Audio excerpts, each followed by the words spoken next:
Hello dear learners, welcome back to Abid Shiksha. Today's daily news capsule is brought to you by Abid Shiksha. So let us begin. आज के जो articles है वो है आपके first is prime minister begins Poland visit, says it will be helpful in forge more vibrant relation. So Indo-Polish relationship जो है या इंडियन जो relationship with Poland है वो बहुत important है and recently we are seeing that there is a trend wherein we get questions from the offbeat areas of Europe or South America, Latin America से बहुत सारे questions आते हैं. There is because we are trying to improve our relationship with those countries like with Poland with Albania, ठीक है. तो इस तरीके एंड नॉर्डिक कंट्रीज, ठीक है. सो ये इंपॉर्टेंट बहुत ज़्यादा हो जाता है. This is very very important topic. Second is WHO investigating. I think this is the most important topic of the entire analysis that there is one case of polio which has been suspected in Meghalaya, ठीक है. सो WHO जो है वो investigate कर रहा है and also Indian government is also investigating the new polio strain which has come and which has been detected in Meghalaya, ठीक है. Third is India Malaysia upgrade strategic partnership, discuss entry in BRIC. तो Indo Malaysia relationship जो है वो भी आपको देखने को मिला. India is trying to push that multi align का फैक्टर, मल्टी अलाइनमेंट का जो फैक्टर है उसको हम पुश करना चाहते हैं. So there is this relationship, this strategic relationship with Malaysia. And last news for the day, India Japan conduct 2+2 dialogue. I think these two are very important in international forum के perspective से कि 2+2 dialogue जो है हम Japan के साथ करें. तो हम किस किस देश के साथ 2+2 का डायलॉग करते हैं, 2+2 का डायलॉग क्या है, ये सब चीज़ जो है बहुत ज़्यादा इंपॉर्टेंट है और इन सब चीज़ों को हम डेप्थ में देखेंगे. So these all are the important news. Let us cover the first news. The first news is PM begins Poland visit, says it will help forge India more vibrant relation. So Poland as a country it is in Central Europe and the country has a very vibrant Indian diaspora, which particularly there is a very big Gujarati diaspora there. So there is very big diaspora which lives in Poland, and the people in Poland are very very warm towards Indians, ठीक है. So and we have many fighters from the Axis powers जो इसने World War II के समय Axis power को represent किया था and Poland की तरफ से उन्होंने war जो है वो लड़ा था. So that's why we have a very very shared history एक आप देख पाएंगे with Poland. and 1954 से ही जो है हम लोगों ने अपने diplomatic ties with Poland भी शुरू कर दिए थे. So that is a very very important. and Poland के साथ हमारा जो है प्राइम मिनिस्टर मोदी जो है आप देख पाएंगे इस पिक्चर में. Prime minister Modi after 45 years any leader has gone to Poland और फिर अपना जो है हम रिलेशनशिप उसको स्टेबल करने की कोशिश कर रहे हैं. स्टेबल इन द सेंस कि हम उसको इम्प्रूव करने की कोशिश कर रहे हैं, ठीक है. सो लेट अस सी. प्राइम मिनिस्टर मोदी जो है वो वार्सो गए थे और उसके बाद क्या है कि he has met with the leaders and हमारा जो relationship है इंडिया और पोलैंड को हम उसको और strong करना चाहते हैं. and especially in the point of economic concern we are trying to make the relationship more inclusive, more vibrant. हम उसको बहुत ज़्यादा जो है improve करने की यहाँ पर कोशिश कर रहे हैं. and India being a very soft powerful country हम जो है अपना culture को भी यहाँ पर पुश करने की कोशिश करें, ठीक है. तो कल्चरल रिप्रेजेंटेशन हम चाहते हैं कि हमारा रिलेशनशिप स्ट्रांग हो on the basis of military, in the basis of economics. तो हम उसको जो है वो पुश करने की कोशिश करें, ठीक है. सो हमारा जो डिप्लोमेटिक रिलेशनशिप है वो 1954 में इस्टेब्लिश हो गया था एंड हमारा इंडियन एम्बेसी जो है वार्सो में 1957 में ओपन हो गया था, ठीक है. Two countries shared a common ideological perception जो कि है कॉलोनियलिज्म के खिलाफ, इम्पेरियलिज्म के खिलाफ और रेसिज्म के खिलाफ, ठीक है. हमारा सबका एक है. During the communist era bilateral relationship were close and cordial with regular high level were close, ठीक है. द रिलेशनशिप जब वो कोल्ड वार का पीरियड चल रहा था तो हमारे रिलेशनशिप काफ़ी ज़्यादा कॉर्डियल था. वाई? बिकॉज इन 1971 के समय अगर आपको याद हो we had a friendship treaty with USSR and USSR का one of the biggest ally was Poland, ठीक है. तो इसीलिए हमारे रिलेशनशिप भी पोलैंड के साथ नेचुरली बहुत ज़्यादा अच्छे हो गए थे, ठीक है. तो हमारे बहुत सारे इंटरेक्शन हो रहे थे and India being a socialist country तो हमारे कुछ आइडियल्स या ऑब्जेक्टिव जो है वो उनके साथ मिलते थे.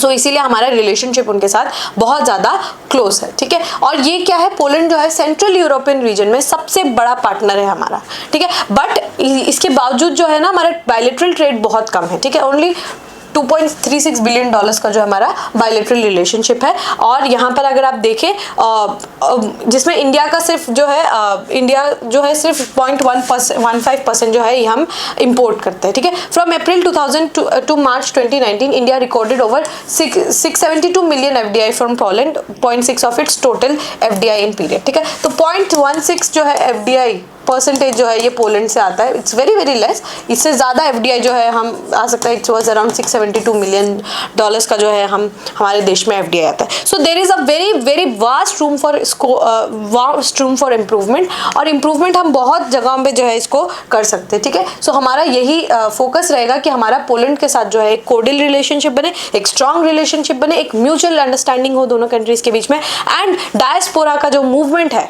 ठीक है, उसको हम बहुत ज़्यादा पुश करने की कोशिश करते हैं, ठीक है। So central European region has been one of the region जहाँ पर हम we are trying continuously to build relation, and Poland is one of the places जहाँ पर, एंड इसके बाद prime minister will go to Ukraine, ठीक है।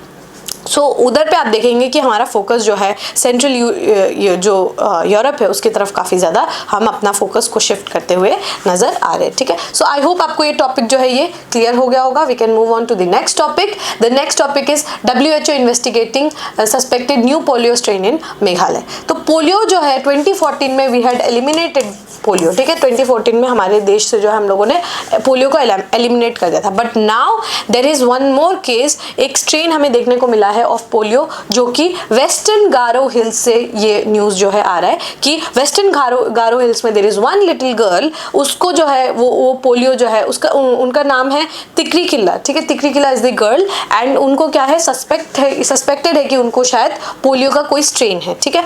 सो polio को हमने 2014 में जो है हमने पोलियो फ्री कर दिया था पूरे इंडिया को। इंडिया में हर बच्चा पोलियो वैक्सीनेटेड था, but now there is one strain जो हमें देखने को मिल रहा है from the western Garo hills of Meghalaya, ठीक है। तो ये थोड़ा सा कंसर्निंग न्यूज़ है, थोड़ा कंसर्निंग जो है ये न्यूज़ हमारे लिए बन जाता है, ठीक है। तो मेघालय के जो हेल्थ मिनिस्टर है MA लिंगडो जो है, उन्होंने कहा कि वर्ल्ड हेल्थ ऑर्गेनाइजेशन एक थोरो इन्वेस्टिगेशन जो है वो कर रहा है, जो एक न्यू स्ट्रेन पाया गया है पोलियो का, जिसने एक छोटी सी बच्ची को 2 इयर्स की टिकरी किला को जो है इन्फेक्ट किया है, who is living in the western Garo hills, ठीक है। This is I think a wild strain of polio, ठीक है।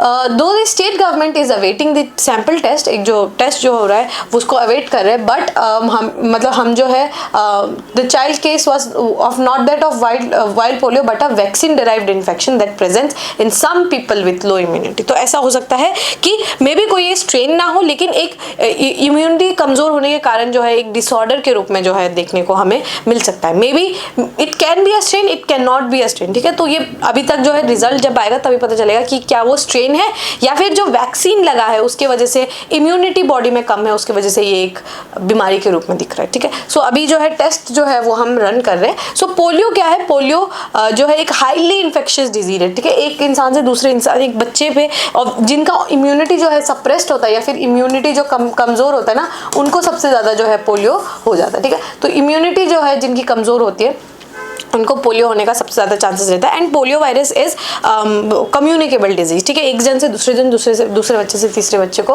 हो जाता है, ठीक है। तो ये क्या है कि मतलब वो एंटर करता है माउथ से और उसके बाद पूरे इंटेस्टाइन में चला जाता है, और ये क्या है सबसे ज़्यादा इफेक्ट करता है बच्चों को जिनका उम्र 5 साल से कम रहता है, ठीक है। The incubation period of polio is 7 to 10 days, but it can range from 4 to 35 days also. पेट में रह सकता है पोलियो वायरस, ठीक है।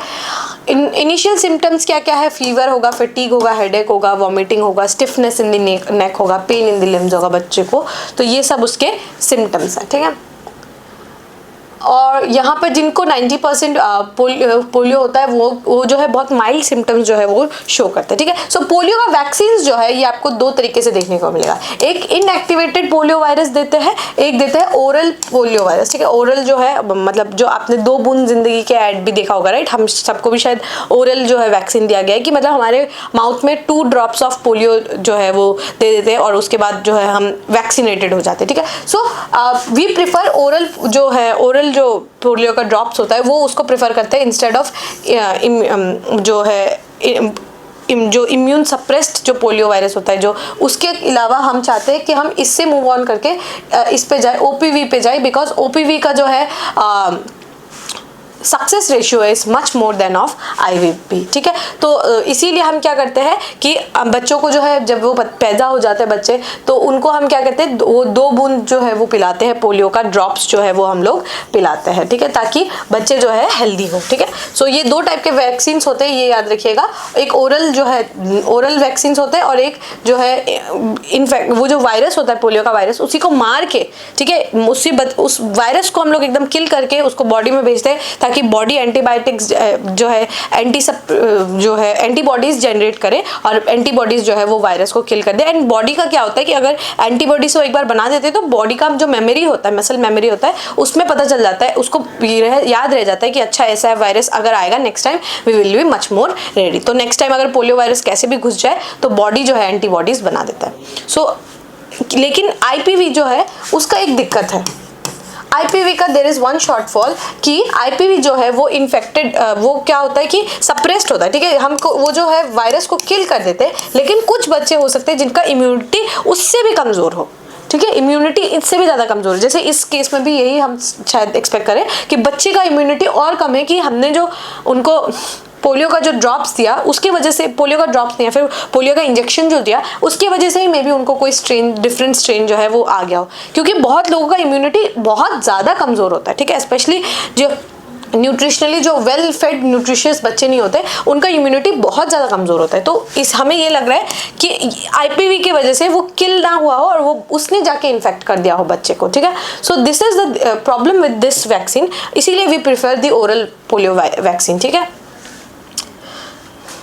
तो इम्यूनो सप्रेस्ड जो होते हैं ना, जिनका इम्यूनिटी सप्रेस्ड होता है, उनको ये बड़ा दिक्कत होता है। ठीक है, कि मतलब जो किल्ड वायरस का हम यूज़ जब करते हैं तो उनको ये दिक्कत होता है कि वो बॉडी वो लोड नहीं ले पाता। ठीक है, उसके बाद क्या है, 5 to 10% of those paralyse by polio virus, वो क्या होता है, बहुत बच्चे जो है पैरालाइज हो जाते हैं, उनके पाँव का जो है जो मसल जो डेवलपमेंट है वो नहीं हो पाता। ठीक है, और बहुत बच्चे जो है वो भी मर जाते हैं। ठीक है, पोलियो के वजह से।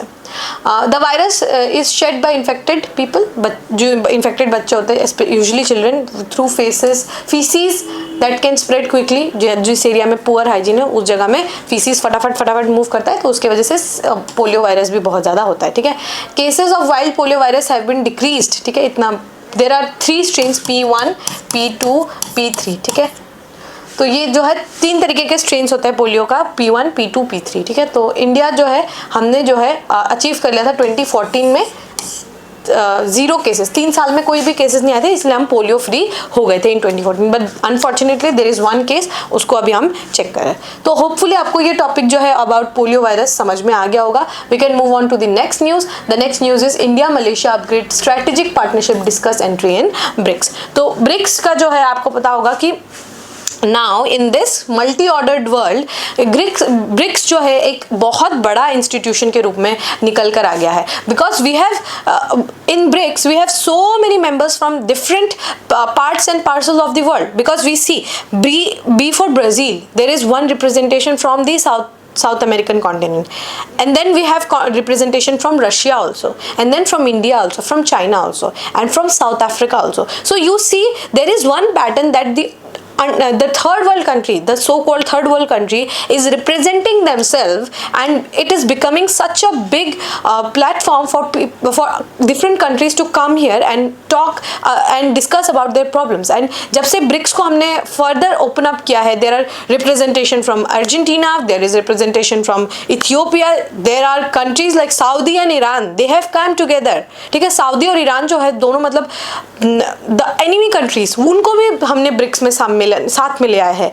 We have UAE, Saudi, we have Iran, ठीक है, we have Ethiopia, we have Egypt. Ethiopia and Egypt are also kind of एक लव हेट रिलेशनशिप टाइप का उनका एक रिलेशनशिप देखने को मिल रहा है। We have India, we have China. See, तो ये बहुत एक वाइब्रेंट प्लेटफॉर्म है, एंड दुनिया का 41% ऑफ जीडीपी जो है यहाँ पर आपको ब्रिक्स में देखने को मिलेगा। तो that is very very big number and population wise भी there is different plethora of population जो आपको देखने को मिलेगा।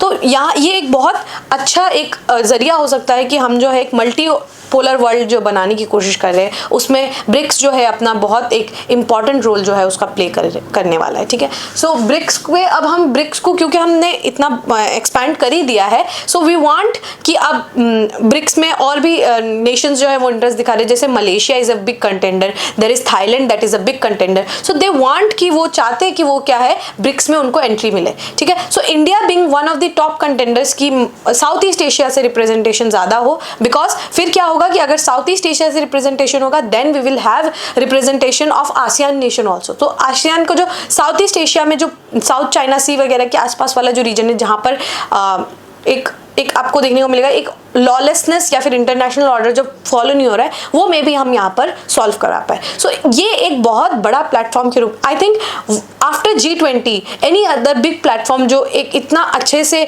रिप्रेजेंट कर रहा है, तो वो कौन सा प्लेटफॉर्म है? वो ब्रिक्स का ही प्लेटफॉर्म है। ठीक है, ब्रिक्स ने बहुत इंक्लूसिविटी दिखाया है, ब्रिक्स ने ऐसे डिसीजंस लिए हैं एंड डिसीजंस लेते जा रहा है जो कि आगे लॉन्ग रन में हमारा बहुत काम करेगा। तो ब्रिक्स एक बहुत इंपॉर्टेंट जो है जरिया बन चुका है। तो इसीलिए आप देख पाएंगे कि ब्रिक्स के कंटेंडर्स भी बहुत ज़्यादा है। ठीक है, ऑब्जर्वर स्टेट्स भी बहुत ज़्यादा लोग हैं। ठीक है, I would say after G20 the most representative body अगर कोई है G7 नहीं बल्कि इट इज़ ब्रिक्स। ठीक है, सो ब्रिक्स जो है उसका पावर आप देखेंगे कि आने वाले समय में और धीरे धीरे बढ़ता रहेगा। ठीक है, सो इंडो मलेशिया रिलेशनशिप जो है इंडिया के साथ we are trying to upgrade the relationship, हम जो है कॉम्प्रिहेंसिव स्ट्रेटेजिक पार्टनरशिप के लेवल पे लेकर जाना चाहते हैं। ठीक है, हमारे 2010 में हम लोगों ने स्ट्रेटेजिक पार्टनरशिप को अनाउंस किया था जिसको हम लोगों ने 2014 के 15 के दौरान उसको स्ट्रेटेजिक पार्टनर्स को हम लोगों ने इन्हांस्ड स्ट्रेटेजिक पार्टनर्स जो है हमने बना लिया था। सो हम Malaysia want to be a contender in BRICS and India is supporting that decision. Why? Because of the representation, because हमारे लिए वो लॉन्ग टर्म में वो बहुत ज़्यादा हेल्पफुल देखने को मिलेगा। ठीक है, और हम जो है एडवोकेसी करते हैं एक पीसफुल देश, पीसफुल एक वर्ल्ड की, राइट? सो पीसफुल वर्ल्ड अगर आप देखेंगे साउथ चाइना वाले रीजन में the peace have been destroyed because of one nation, तो वो जो लॉलेसनेस है उसको ये जरूर कम करने की कोशिश करेगा। And you will see Atlantic, there is one such a beautiful line, I think this line is the most perfect representation. आप अगर यहाँ से यहाँ तक पढ़ेंगे ना, यहाँ से लेकर यहाँ तक पढ़ेंगे, this line says where is the Atlantic Ocean जो है, अटलांटिक ओशन के जितने भी कंट्रीज है, आपको पता होगा वेस्ट की कंट्रीज है, they must bear the dark history of imperial expansion. जो भी अटलांटिक देश के आसपास वाले कंट्रीज है उन्होंने क्या किया था? कॉलोनाइजेशन किया था। ठीक है, और फिर क्या है स्लेवरी का जो है उन्होंने किया था। ठीक है, एंड पैसिफिक ओशन जो है रिडल्ड विद टेंशन है। ठीक है, बहुत सारे टेंशन जो है पैसिफिक ओशन के आसपास आपको देखने को मिलेगा, जैसे यूएस हो गया। ठीक है, उनके आसपास वाले जो टेंशन वाले रीजन है, कोल्ड वार पैसिफिक ओशन के पास चला था, जैसे कि वियतनाम वगैरह जो है वो सब जो है कोल्ड वार के पास में चला था। लेकिन इंडियन ओशन रीजन के पास क्या है? एक स्टेबिलिटी है। ठीक है, अभी भी हमें एक स्टेबिलिटी देखने को मिल रहा है अभी, बट थोड़ा सा डिस्टेबल हुआ है, बट फिर भी the most stable region is the Indian Ocean region. So हम क्या चाहते हैं कि इंडियन ओशन रीजन बने एक stable and resilient backbone of global economy. This line is the most perfect line that has been said in recent times कि जो हमारा इंडियन ओशन जो है ये सर्व करेगा एज अ रिजिलियंट बैकबोन। ठीक है, एक रिजिलियंट बैकबोन, एक रिजिलियंट जो है हमने शोकेस किया है to the entire world and we are continuously showcasing that. So ये लाइन बहुत इंपॉर्टेंट है एंड ये यहाँ पर आपको समझ में आएगा कि ब्रिक्स कितना इंपॉर्टेंट है हमारे लिए। ठीक है, and because of this vibrant representation we want to expand the BRICS. ठीक है, तो ब्रिक्स का यहाँ पर बेसिक वो दिया हुआ है कि ब्रिक्स 5 कंट्रीज से मिलकर बना हुआ है। 2010 में साउथ अफ्रीका को हम लोगों ने ऐड किया था, पहले ब्रिक था, अब ये ब्रिक्स बन गया था। ठीक है, दिसंबर 2010 में हमने साउथ अफ्रीका को ऐड किया। अभी हम लोगों ने Argentina, Egypt, Ethiopia, Iran, Saudi Arabia and United Arab Emirates जो है इनको हम लोगों ने एक्सपैंड किया। ठीक है, 41% ऑफ ग्लोबल पॉपुलेशन, मैंने शायद उल्टा बोल दिया था, 24% of global GDP and 41% of population जो है आपको देखने को मिलेगा एंड 16% ऑफ ग्लोबल ट्रेड। और हर साल जो है इनका मीट होता है ब्रिक्स का, और लास्ट में 2023 का जो है वो योहानेसबर्ग इन साउथ अफ्रीका में हुआ था। सो होपफुली आपको ये टॉपिक जो है ये टॉपिक समझ में आ गया होगा। वेरी वेरी इंपॉर्टेंट है ब्रिक्स के बारे में समझना, और एग्जाम के पर्सपेक्टिव से आपको I don't think that I need to explain why it is important because of examination perspective. बिल्कुल इंपॉर्टेंट है, बिल्कुल मिस नहीं कर सकते टॉपिक को। सो आपको शायद ये टॉपिक अभी समझ में आ गया होगा। Are you preparing for ADRE 2.0? If yes, आपको पता होगा एग्जाम बिल्कुल करीब आ चुका है और इस समय आपका बेस्ट फ्रेंड के रूप में आएगा आपका ये test series which is bought to you by Abhit Shiksha has 5 mock papers, जिसमें हर मॉक पेपर में 150 क्वेश्चन है। ये mock papers are not just mock papers, ये बिल्कुल एग्जाम लाइक स्ट्रक्चर की तरीके से हमने बनाया है। इसमें सारे सब्जेक्ट्स को हम लोगों ने कंप्रिहेंसिवली कवर किया है, from your social studies to mathematics, from general knowledge which will include current affairs to logical reasoning and English language से लेकर इंग्लिश रीडिंग कॉम्प्रिहेंशन तक हम सब कुछ कॉम्प्रिहेंसिवली कवर करेंगे। और इस कॉम्प्रिहेंसिव कवरेज का price it's not very expensive, it's just ₹99। ₹99 में बिल्कुल एंटायर सिलेबस जो है आपका कवर हो जाएगा। सो इसको कहाँ से डाउनलोड करें? If you go to Play Store, आपको देखने को मिलेगा इस तरीके से इंटरफेस, जहाँ पर आप अगर ABHITH अभित शिक्षा SIKSHA अभित शिक्षा अगर आप टाइप करेंगे तो आपको ये ऐप मिलेगा, वहाँ आप डाउनलोड करिए and enjoy the test series. Thank you so much. So we can move on to the last news. The last news is Japan India to conduct 2+2 dialogue with focus on Indo Pacific. See सब region का ही जो focus जो है वो Indo Pacific पे है, ठीक है, because Indo Pacific region has shown that resilience. वो एक प्रॉमिस के रूप में निकल कर आते हैं, एक प्रॉमिसिंग नेशंस जो है वहाँ पे देखने को मिलता है, where in the inflation is crumbling the economies and the wars are crumbling the structure of the society.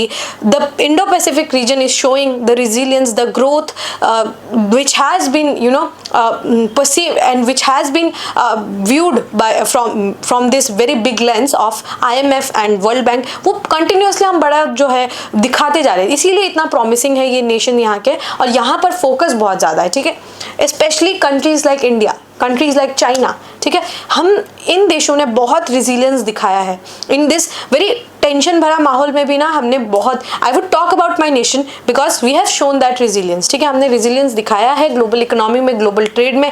We have been constantly focused and constantly we are giving what they are asking and we are trying to give everything we have, ठीक है।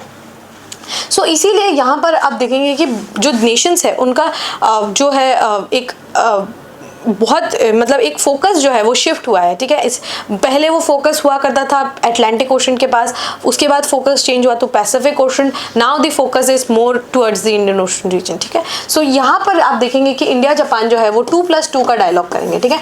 2+2 के dialogue में क्या होता है, there जो country आती है होस्ट कंट्री के पास, ठीक है, लेट्स से इस केस में जापान है, जापान के कंट्री से डिफेंस मिनिस्टर एंड आपके फॉरेन मिनिस्टर्स जो है यहाँ पे मीट करेंगे।